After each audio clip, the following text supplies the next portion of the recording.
in. I know some people are finishing up at the bar, so I'm going to give them just a quick minute. While we do that, if everybody here, we want to make sure everybody knows each other's names, so if everyone has a name plate, does anyone not have a name? Okay, we're going to pass this around with our markers here. And then the other thing that's very important, because we do have some new people here, is the sign-in sheet. This allows us to stay in touch with you, and if you add your cell phone number, you get the text message reminder a few days before the meeting in addition to the email. So we do everything we can short the bat signal to get everybody's attention, and we want to make sure that we are communicating in all the modern ways here. So this will be going around as well. There are 3 handouts we gave out today. One is for our upcoming event, Roxbound Books. The second is for the New York Community Flood event. As you see, we got this one over here. And then the third is the agenda. So we want to make sure everybody has a little bit of everything. I'm going to give these over the handout. Yep, everyone knows that, please. And without further ado, I want to make sure nobody else is closing out. Okay, so we are good, everybody. Welcome, welcome. I want to thank everybody for coming out for the September meeting of City on Horizon. Would you like a hidden agenda? It means a lot to all of us that you came okay. here and chose to spend some of the day with us. We're just going to try and keep this as one meeting if possible. So just everybody kind of keep the focus up here. The quicker we get everybody's attention, the quicker we move forward. The quicker we move forward, everybody, we'll be able to stop. So, can everybody hear from here? I just want to make sure. Anybody not here? Okay. So, with that in mind, that's mine. and then just make sure the seats are, do you need an agenda? Everybody's got a seat? No. Want to make sure everybody's got a seat? Do we need to pull up any more chairs from the bar? Raina, you're good? Okay. And let's make sure, let's also, let's thank Jake Diaz, who's our photographer for the evening, to make sure everybody gets it online. Jake, we're getting you good on that AV track for high school, my friend. Thanks. You're welcome. You're welcome.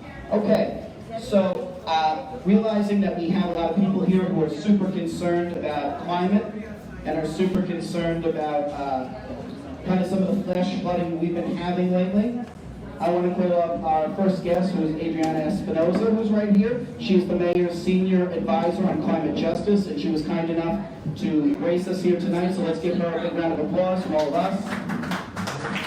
So we value her, and I know she's the person you come to hear, so we're going to hand over the mic to her to do a presentation, and then we're going to take as many questions as we humanly can.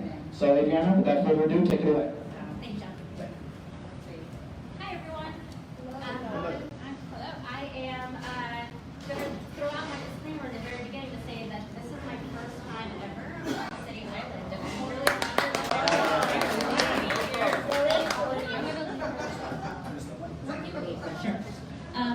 Again, my name is Adriana Espinoza. I'm Senior Advisor for Environmental Justice in the Mayor's Office.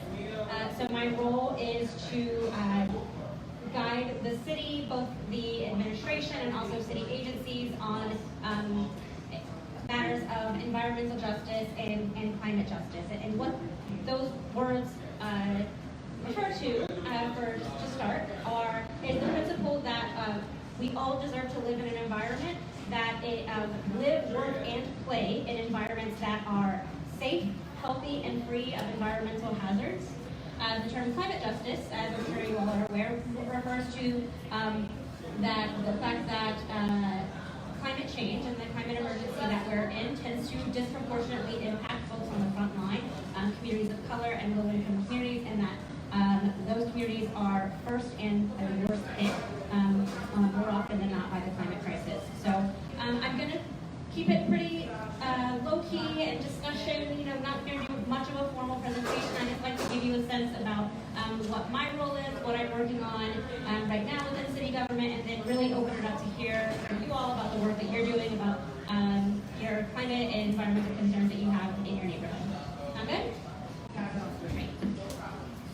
Okay, so what I'm working on right now is implementing the city's 2 environmental justice laws that passed back in 2017. In case anyone is interested to look them up, there are local laws 60 and 64 of 2017, which in a nutshell require the city to bake environmental justice considerations into the fabric of how city government makes decisions.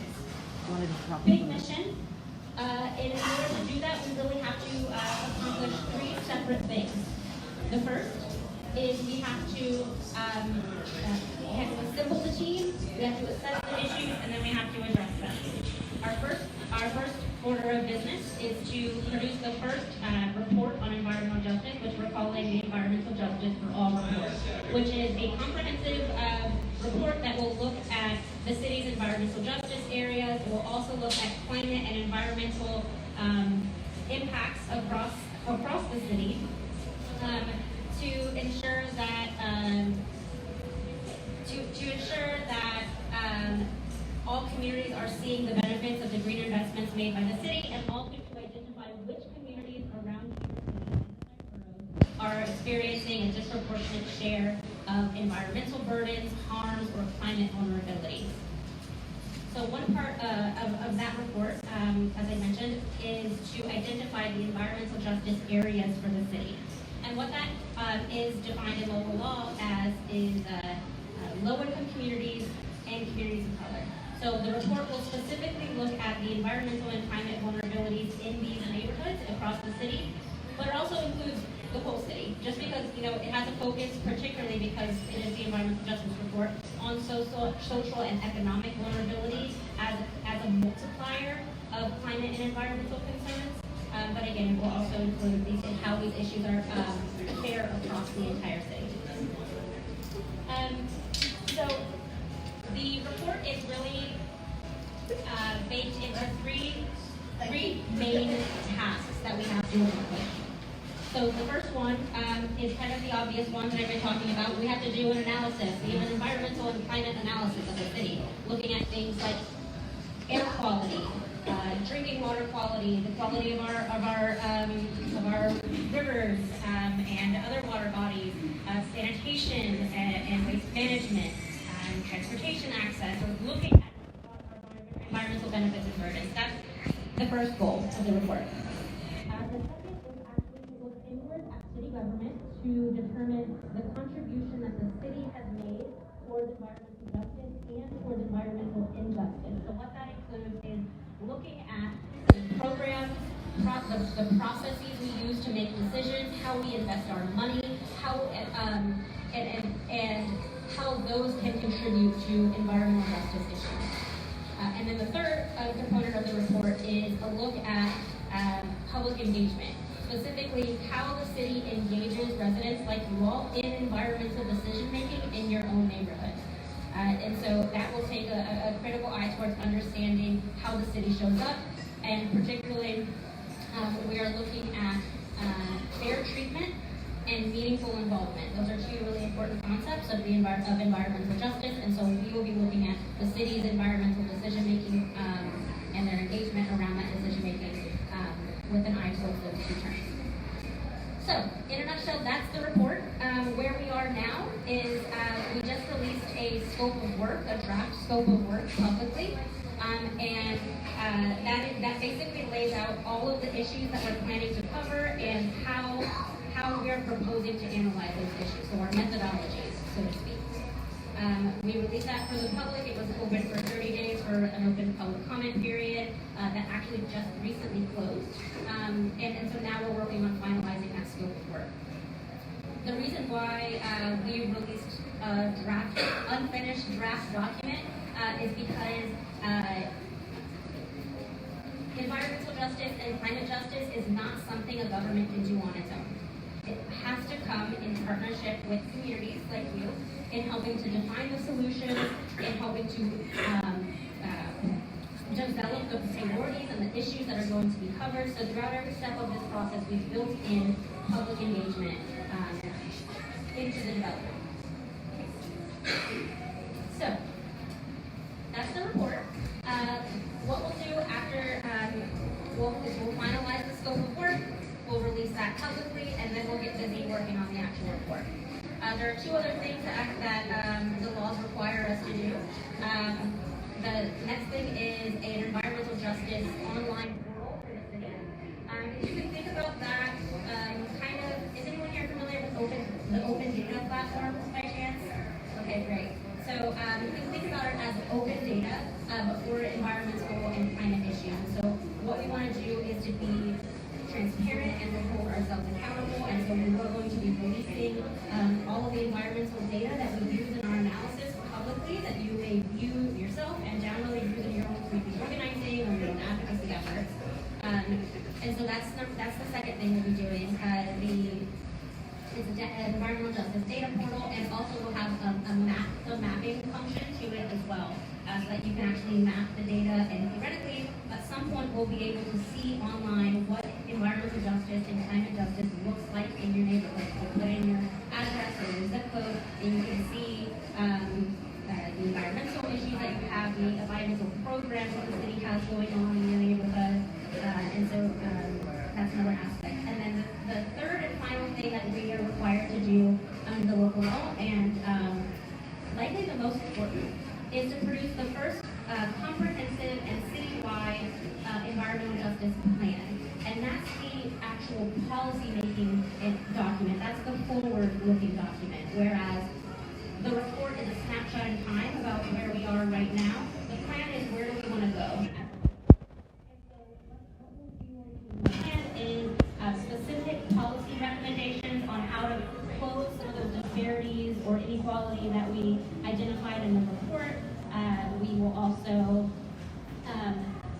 be looking to make recommendations about types of initiatives that the city should take up. Those initiatives could be citywide environmental initiatives, sort of like the Million Trees Initiative, I think is a good example that people tend to remember.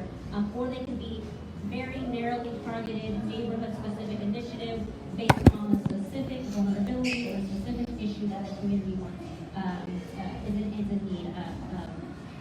And then the third and final part of the plan will be recommendations on changes city agencies should make in order to incorporate environmental justice considerations in their decision making. So in a nutshell, that's my role. That's what I'm working on now. My goal is to have a draft of the report available publicly for you all and for the rest of the city by the end of this year. A draft version. We'll then do another comment period, more public engagement before finalizing, and then work on the portal and the plan after that. So I'm happy to answer any questions about my role, about what the report is going to include, but I'm also very eager to hear from all of you about the advertising. You might need to raise your voice a little. Thank you, Governor. My question is about environmental justice include older persons and people with disabilities. So is that also a consideration? Absolutely. So, great question. I'm going to repeat it so that somebody's question here. The question was, does environmental justice include older people and people with disabilities? So, the definition of environmental justice area that was built into the laws that I'm working on includes only race, ethnicity, and income. However, we have been, within the scope of work that I mentioned earlier, what we've also been doing is trying to add in other vulnerabilities that may make it harder for people to respond or bounce back from environmental or climate harms. Particularly with regards to New Yorkers with disabilities, we've been really thinking about trying to base that into how we understand public engagement, because showing up and participating in environmental decision making has different challenges for different types of people. Anyone else have a question? We're socially distanced, just in case anyone's watching online or being reminded. Nicole, go ahead. Hi, question. There's an organization that I've been working with off and on for about 20 years called Materials for the Arts. And they're part of the New York City Sanitation Department. And they help redirect some of the usable items, such as office chairs or computer gear or fabric from designers on 7th Avenue, anything other basically than clothes and food. They will, if it's usable and if it's viable, they will take it. They moved their warehouse from Chelsea to Long Island City, and it's one of the best secret benefits of being in New York, most arts organizations don't even know about it. School teachers don't know about it.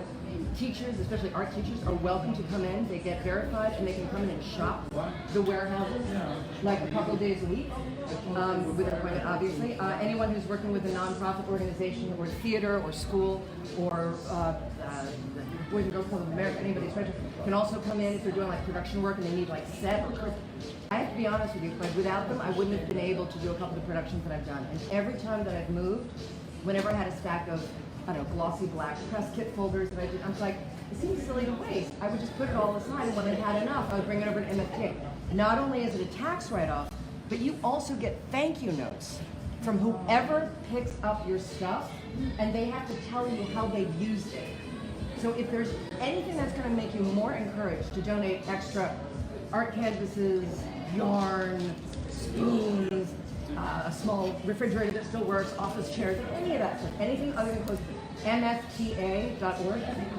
It's materialsforthearts.org, and they're just sort of like my favorite, like city reuse, recycle. The reuse, recycle week this week was kind of like not very well promoted. The programs were kind of lame. And sort of like, like there are already a couple really great things that especially a lot of artists don't know about or people don't know about. And one of the other groups that I was working with in Greenpoint was the Free Store. And I've been dying to try and do a free store here on City Island for a couple of years. Who is the mayor? So I'm the first person to hold this role, and this is the first time the city is going through and creating these documents. But not only is it legally required to be completed, it has to be redone every 5 years. So this will be a process that repeats in future administrations. Great question. So whatever you start will continue no matter who's. That's right. Thank you. So I have a question about intergovernmental coordination. So now that the city doesn't have to be leading in a vacuum and may, I'm hoping, have partnership at the federal level, one of the issues that, so we had a climate summit, oh God, like 2 years ago, and one of the things we heard was, hey, it's so great that the Pelham Bay Bridge is getting rebuilt, and by the way, the Army Corps of Engineers is thinking about putting some anti-flood protection so that everything upstream of the Pelham Bay Bridge will be protected in the event of storm. And all of us here on City Island went, wait a minute, we're not upstream from the Pelham Bay Bridge, so that could be a problem. So obviously that was a great concern to us, but the Army Corps is obviously at the federal level.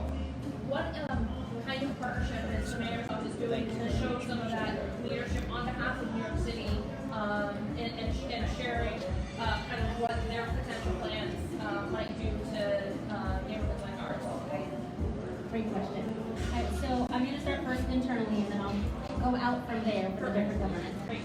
So in order to accomplish my job, I work with an interagency working group that was established as part of the laws, and I have 20 different city agencies who have dedicated staff towards completing this report and doing this plan. And so from the city level, the interagency coordination is very strong. We meet probably, they would probably say 2 often. So I keep them very busy. And then I also have a decent relationship with our state agencies as well at NYSERDA and DEC.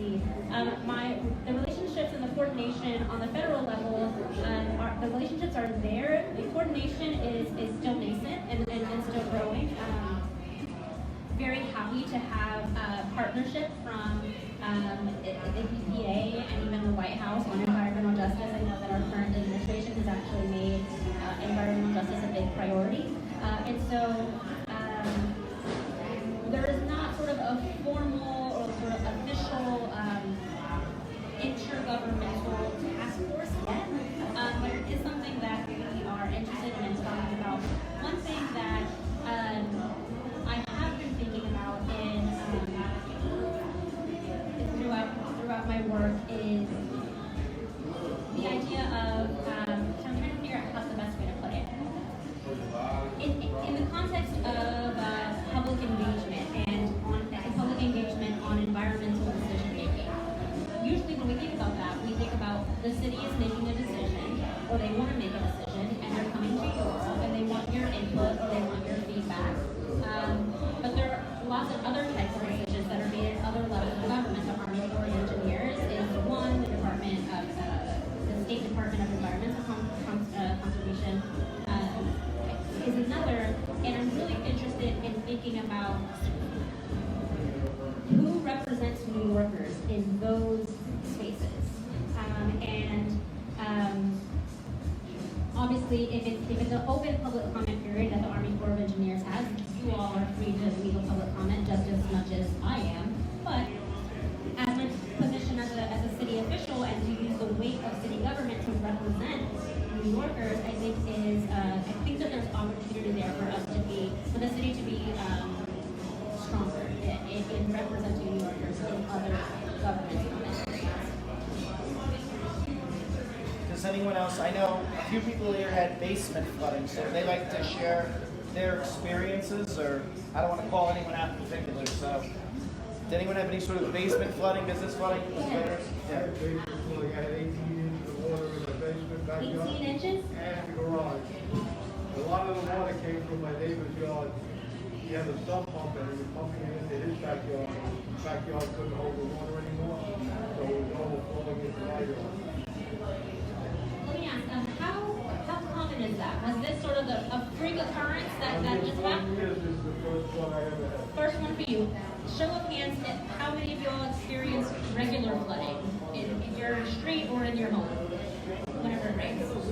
So, to kind of build off what Mr. Bedros was saying, and kind of the way I wanted to establish it is we've been working very closely, David, myself, and a few of the others here, with the New York Sea Grant program, documenting flooding that occurs on our side streets, occurs on our roadways of Holiday Park here.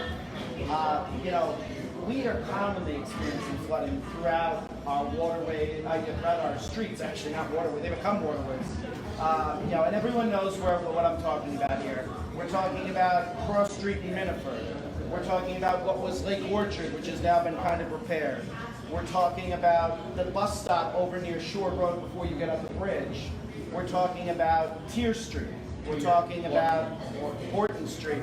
We're talking about the corner of Ravel, Miniford and King, Bridge Street, which was underwater the other day, and I'm sorry, go ahead. Water. Hawkins Street was underwater, and we've actually collected, David, myself, and others, over 800 photos that we've submitted to New York City. So there is some sort of capturing documented scientific proof, which helps, I know, a lot of policymakers do their job. And, I have deep respect for you, because I've known you a long time. I knew you back a few years ago when you were with the League of Conservation Voters. And I really do appreciate that we're focused on environmental justice and centering the conversation on communities that have been historically affected and kind of frankly put on to carry the environmental racist kind of burden for the rest of us. And I think that's the right way to go.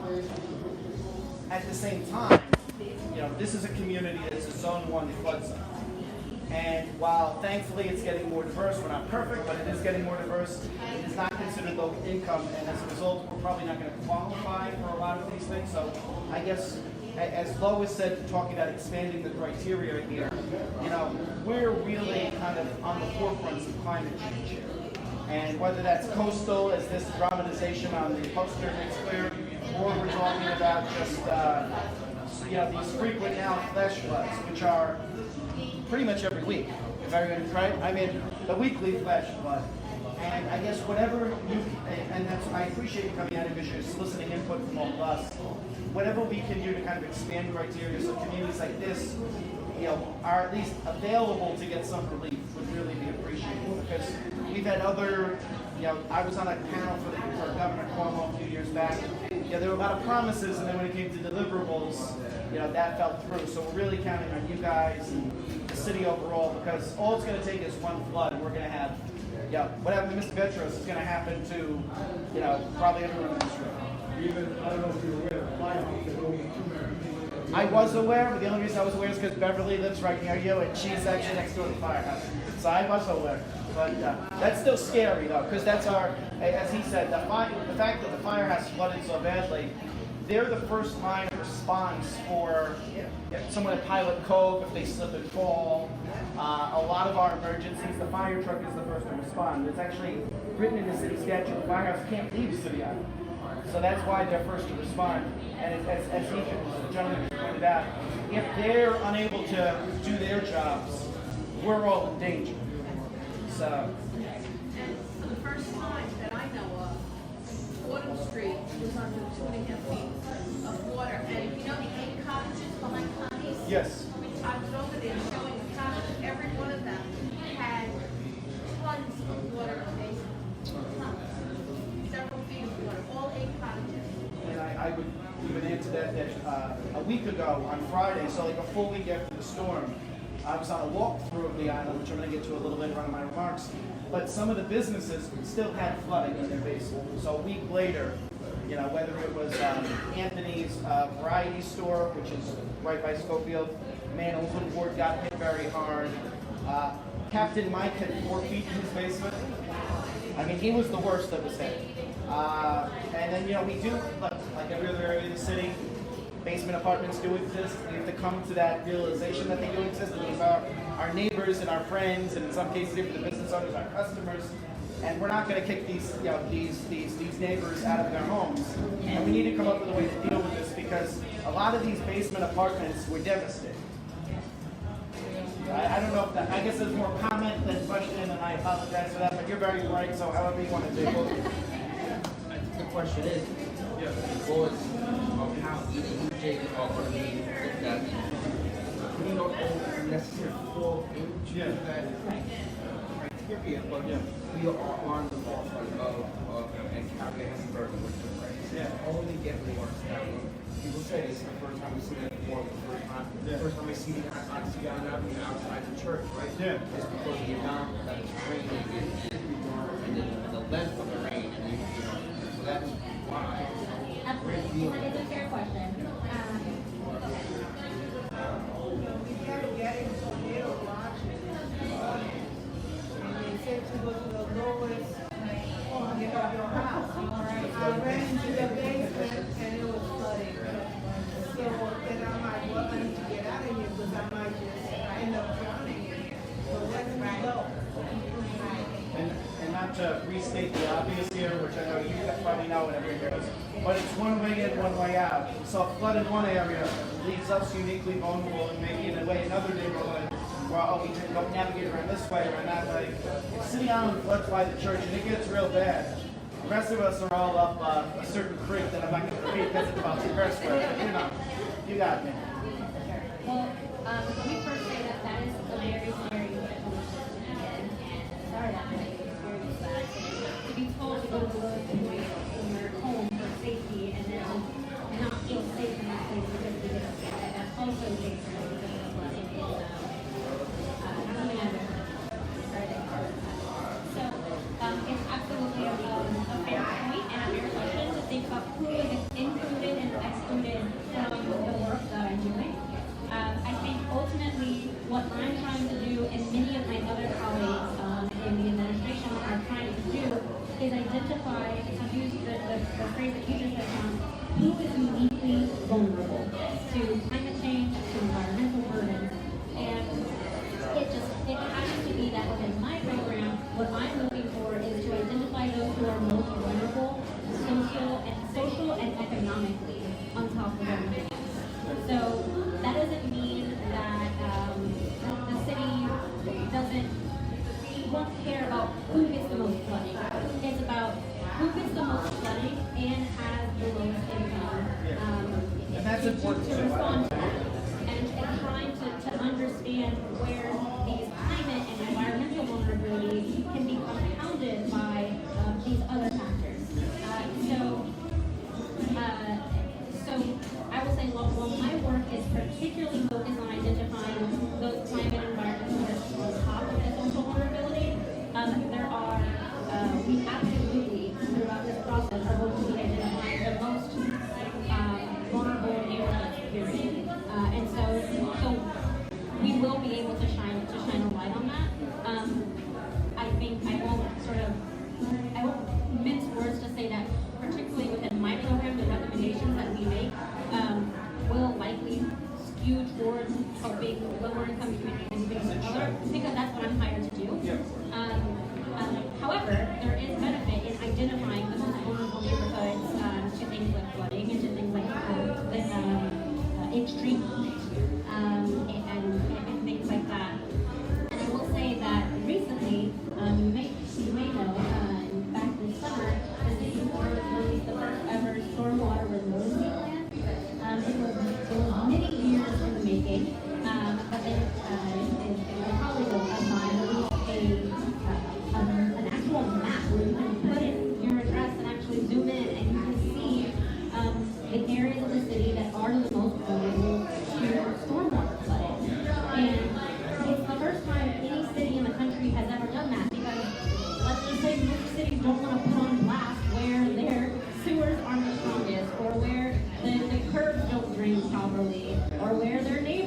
here's what we know, and we're going to write policies and make recommendations that target the neighborhoods that are most experiencing it most first. So I would highly recommend you to look it up. I'm happy to send a link to you, John, if you want to send it around. I think the most important thing, I'm a city employee, but before that, as John mentioned, I was an advocate, and so I still sort of have that spirit in me, and so I think the most important thing that you all can do as community members and as residents of New York City is to make sure that hold the city accountable, to make sure that they go beyond just identifying the vulnerabilities, but actually addressing the problem and making sure that when we are writing our policies and deploying our solutions, that we're starting first with the folks who are getting 4 feet of water, as opposed to 6 inches, things like that. And then I want to thank you, because I know people from the climate office, when we did the walkthrough in May with all the city agencies, their office was there, they were listening, they were represented. So, these kinds of dialogues and these conversations and people sharing their first-hand accounts is how we start to build change. So, we're going to have David's going to speak a little bit in a few minutes. The important thing is, guys, whenever you see flooding, pull out the phone, take some photos, email it on over to cityislandrising@gmail.com. We will get it to them. We will get it to Seagrant, New York. We get to the decision makers. Lois, you want to say something? I just want to leave you with a word that you're going to absorb and take back with you, and that is social isolation is a very big issue, not only among elderly, but especially among elderly, and especially during this COVID. And when people are isolated and they're alone and they're living in basement apartments, they are very vulnerable and scared, and that's everywhere in the city, not just here, but here as well. It has nothing to do with economics. It has to do with social isolation. I want you to just remember. Thank you for that. And I will say that social isolation is an environmental issue, and it is an environmental concern. If you are not connected, it's particularly in the resiliency space. Right. If there is a storm coming, and the more connected you are to your neighbors, the more involved you are in faith groups or community-based organizations, the more connected you are, the better you fare in emergency situations. And so I absolutely agree with what you said. And also, I want to thank Adriana, because we didn't have a guest speaker as of 4 days ago. And I reached out to Adriana, and she jumped right on and came right here. So thank you very much. Thank you all. She'll stick around for a few minutes, so if someone wants to speak to her one-on-one, use this time, use it as a resource. It's very important. Thank you all for your input there. I think it's very important. And just so you know, David and I did submit a comment for the UJ report. And I know Lois did as well, as a matter of fact, among others. So there were some City Island voices that will be in consideration for the report. Okay, so we're going to do some very quick community updates. First thing is good news, because we always want to start with good news. When I came before you all in July, I said we had raised roughly $1,400 for the memorial bench to Elizabeth Nance. Everyone remembers this was the construction worker, very friendly in the community, adored by a lot of people in the community. Many of you had conversations with her. We have now crossed another threshold. We've raised over $2,600, and we have put in the paperwork through Kim, Beverly, and myself to get the bench taken care of. We're raising money now for a memorial tree in her honor that will be in Bridge Park. So we're having those conversations with the Parks Department. I was also contacted by Elizabeth's daughter, and she was very touched that we took up this initiative on behalf of her mom, made a donation, and she's actually going to be a part of the memorial service we planned for her. So, she was deeply touched, and she wanted me to convey that to all of you. Beverly, go ahead. Sure. So now that we've got the bench, we know that the plans are going to move forward. We're just waiting on a date from Parks. We are going to have a memorial service and a little bit of rally and a calling of attention to the fact that this act of violence against a woman who is serving our community is incredibly tragic, and is also part of a fabric of violence targeted at women. So I am either volunteered or been voluntold, I'm not sure which, to help pull together the program. So if you have ideas or suggestions for speakers, poets, artists, dancers, other folks who have something to say about this issue and would like to use their voices to lift up Elizabeth Mass and the issue, please be in contact with me. We need all the voices that we can, and I really do think that my idea would be to center the voices of women in this process. Obviously, not exclusively, but I think that may be important as a strong state memory and sadly her tragic loss. So please let me know if you would love to be part of it. Thank you. I should have called you up right from the beginning, because that was exactly what we needed to hear. And I want to thank Beverly, and I want to thank everyone on the board, because I think whether she was volunteered or voluntold, I'm sure it will come together. It will be very inspirational. So thank you very much, Beverly. Second thing is, while we did not meet in August, the group continued on. We had a walkthrough with the DOT Deputy Commissioner and Senator Biaggi of Pelham Bay Park.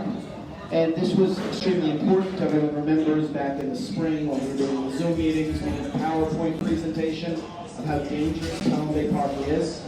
I don't think anyone here needs me to remind you. There were 3 separate memorials to people who have passed in Pelham Bay Park, 2 ghost bikes, and then right around the next circle, there was the police officer who was in the car accident. There's a memorial to her as well. The reason I bring this up is that there are several points in the park that are not safe. So what have we done? We actually had the meeting, we've written letters, we kind of joined in a little bit of a coalition with the Bronx Transportation Alternatives people, advocacy group for bikers and everything else, and they get a lot done. So by joining up with them, we kind of have a broader platform to speak on these issues.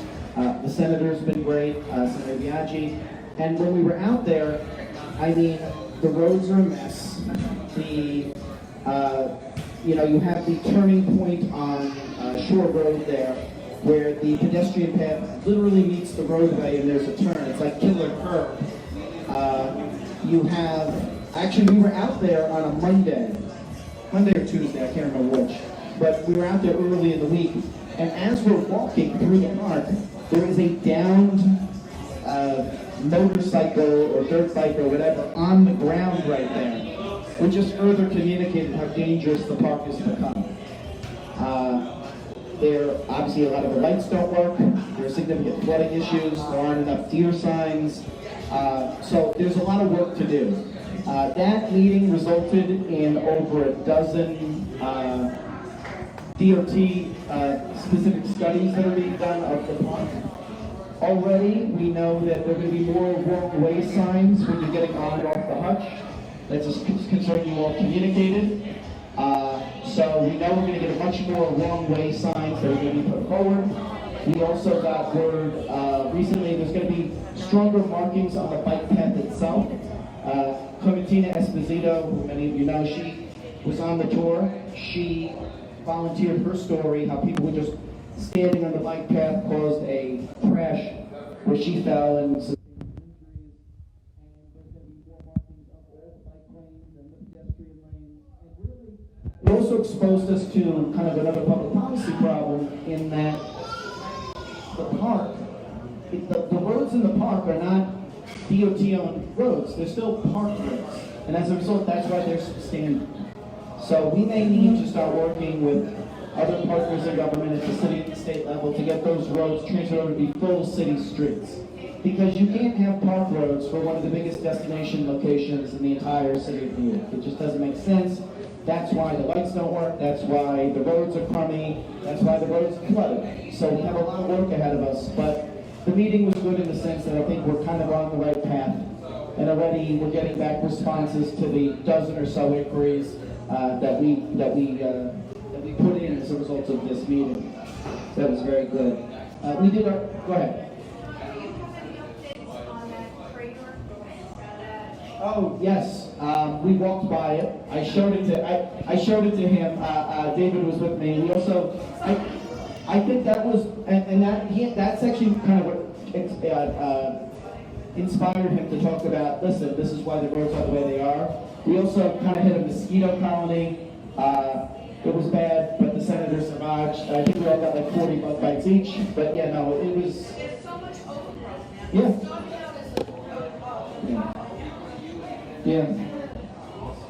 when you get on the hutch, after you apply your beach, you get on the hutch, splits, the right-hand side, it's over a year ago, I have pictures, John Rankin, starting out as a pallet, bigger and bigger and bigger, so first they had an orange cone, then they had one of those big orange things, that has sunk, and now what makes it worse is, because we've had so much rain, the overgrowth, you can't even see it's there.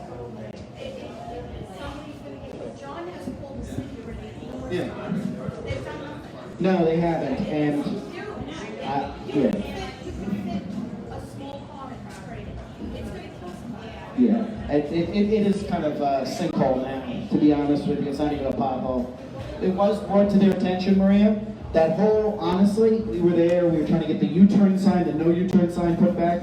I mean, David was with me. There were literally tire marks showing people getting off the hutch, doing a far U-turn and crashing. And just this summer alone, there's been 2 more accidents, serious accidents that have sent people to the hospital. So they're aware there was a really, really, really bad problem in Pella Bay Park. And I think the senator, by lending her voice to us, kind of really put them on notice that we're not going to take any more nonsense. And again, credit where it's due. I know Transportation Alternatives is a little bit of a controversial group to some people, but when they do things, people do listen more. So it was a good group for us to partner with.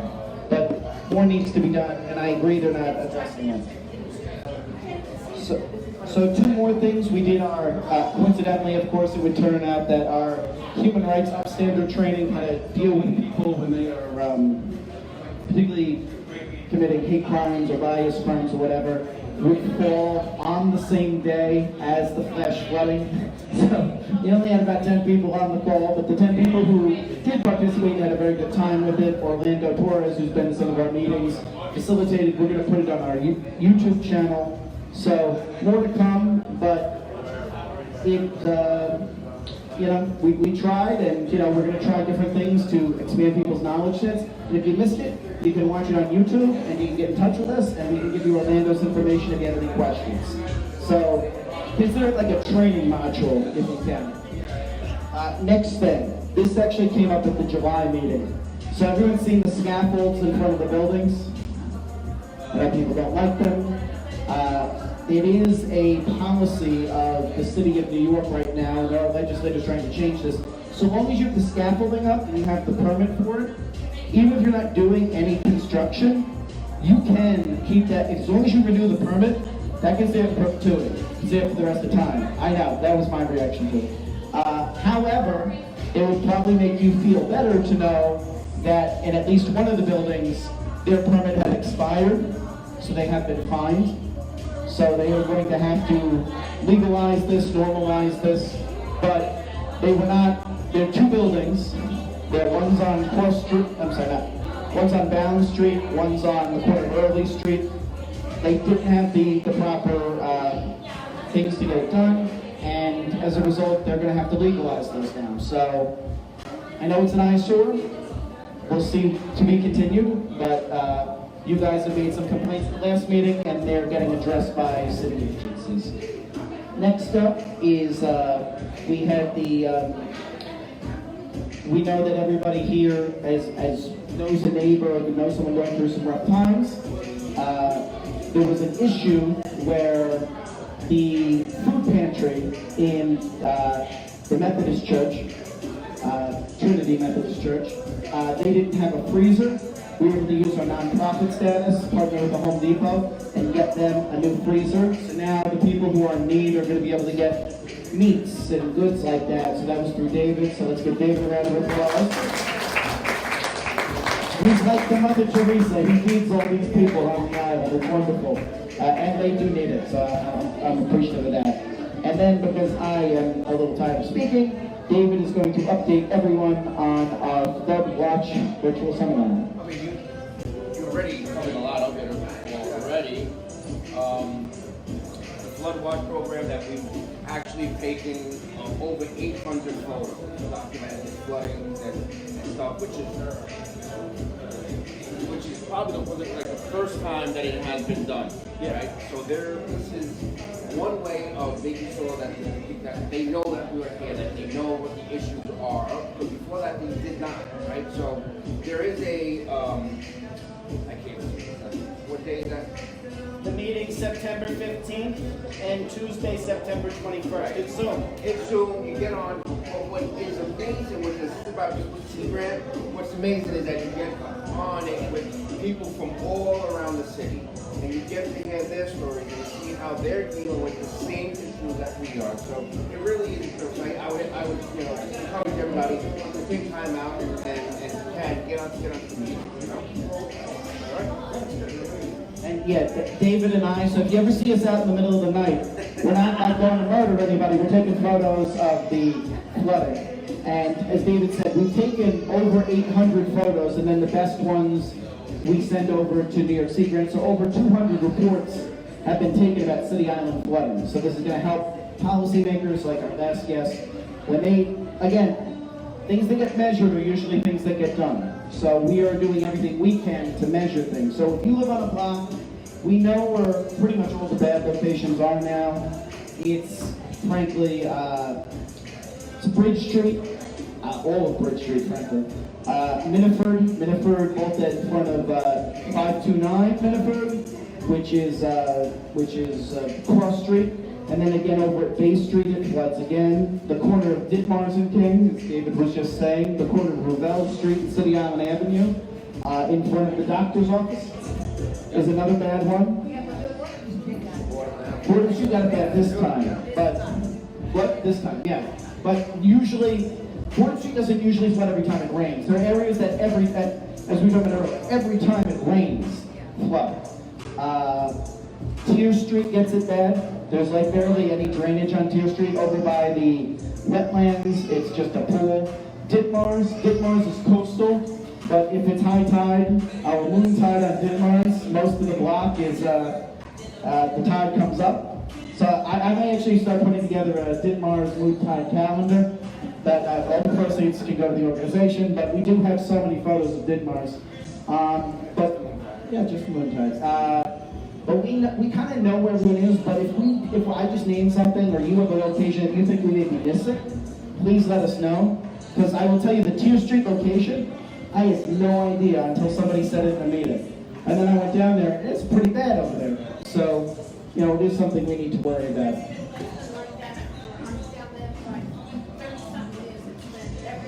Yep. That's part of it, but what we can do to get some level of attention to what we want to do. We're probably not going to solve every single problem, but I think if we handle this in a holistic fashion, we can solve most of them. The next thing we have is Bronx Bound Books, which is this Saturday that Joanne Valletta over here has been doing a very good job putting together. It actually, let's go her. So, this is going to be a great event. We're going to have a book drop-off. I know some of you have already given me your books. If you want to continue to give, either me, Beverly, or David will come and get the books, or give them off to us. We will get them together, but this will be a nice family fun event, kind of like our Teacher Day and some of our other events. It's going to be really wonderful, inspire kids, the benefits of learning. The bus is really cool. Welcome to the Bronx stuff there. And the books, if as long as they're in good condition, will actually be recycled. So it's kind of cool too. So it's in keeping with all of our environmental justice areas. Joy, am I missing anything with that? That's fine. And then finally, we're doing the climate rally. This is something we're going to use the banner for. We're going to go stand over by the bridge, probably by Bridge Park again, and we're going to call attention to this. We're going to be inviting our elected officials. There's a lot of legislation that's up in Albany and at the city level to renew investments in coastal communities like ours. So we're going to put, after the last flash flooding, we're going to put really a finer emphasis on this, that we want to see action at all levels of government so that the city doesn't shut down because of a few inches of water. So that's about that. Do you want to speak at the ferry or no? Okay. No worries. So I would just say, kind of in conclusion here, I'm just going to give a short report that I wrote up here.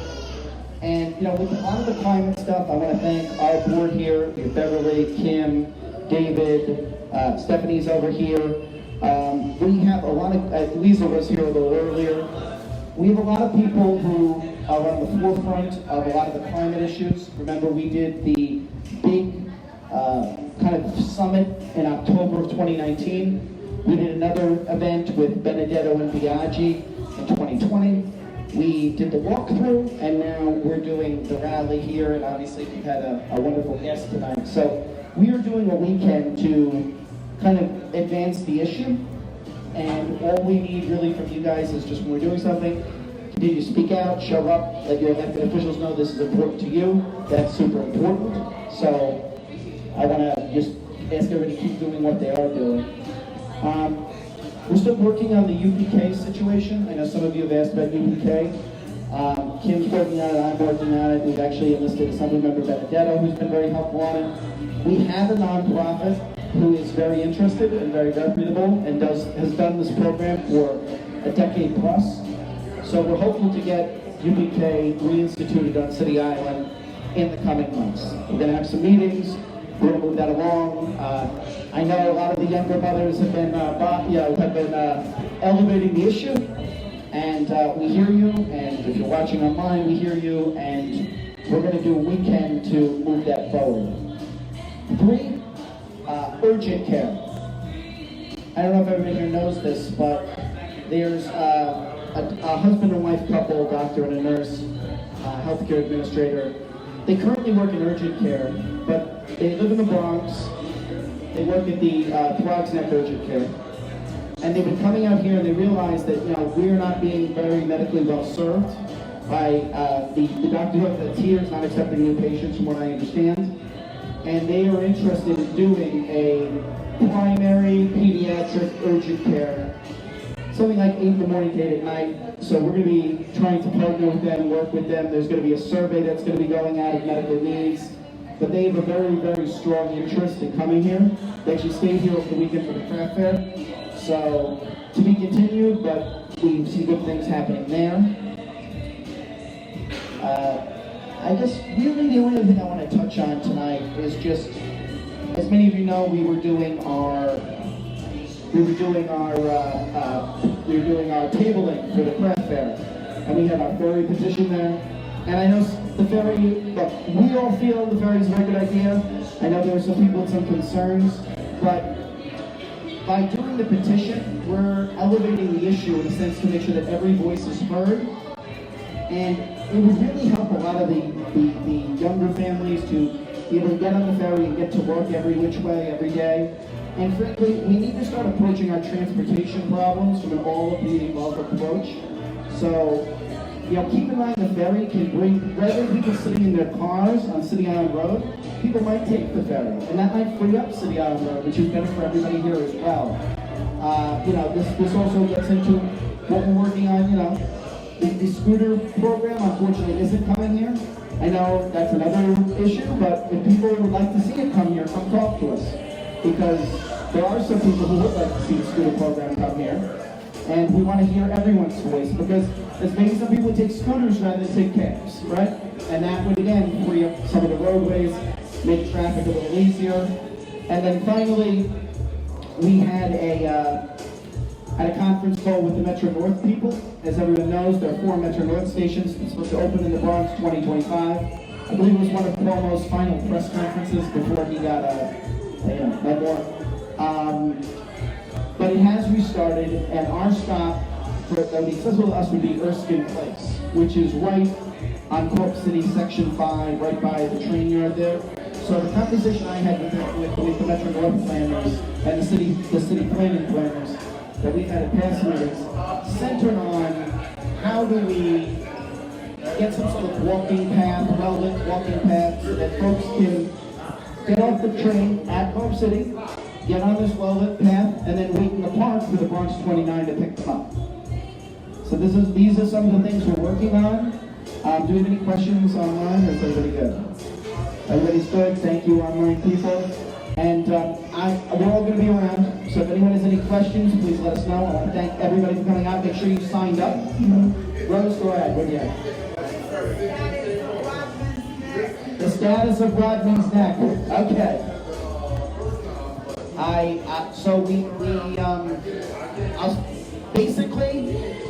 We are trying to get them to commit to getting rid of the AV system, where you hear that wah, wah, wah every morning. We're trying to get them to use some other sort of system, so you don't have to hear it every morning from your window. Right now, they're going to cover 130 of 150 shooting points. Construction's supposed to commence for the temporary baffling in the coming months. It's supposed to be done by April of 2022. That's what they're claiming, for the temporary baffling. Then they're going to reconstruct the range. 80% of it's going to be covered. We're trying to get more information from them. It's not always easy. We also want the soil samples, because a few years ago, I remember there was lead poisoning there. We're not sure what's going in the water, and the police are frankly not being forthcoming with that information. The downtown police, not our local police. One PP is kind of leading us on a wild goose chase, and when we try to get answers, it's kind of a circular firing squad, no pun intended. So that is what we're dealing with 1PP, but I'll have an offline discussion with you. We wrote 2 letters. They're in the Island Current this month, so a lot is going on with Rodman's neck, just not a lot of answers yet. So we are pushing them and trying to stay on top of them. Anyone else have a question? No? Thank you, everybody. Have a good night.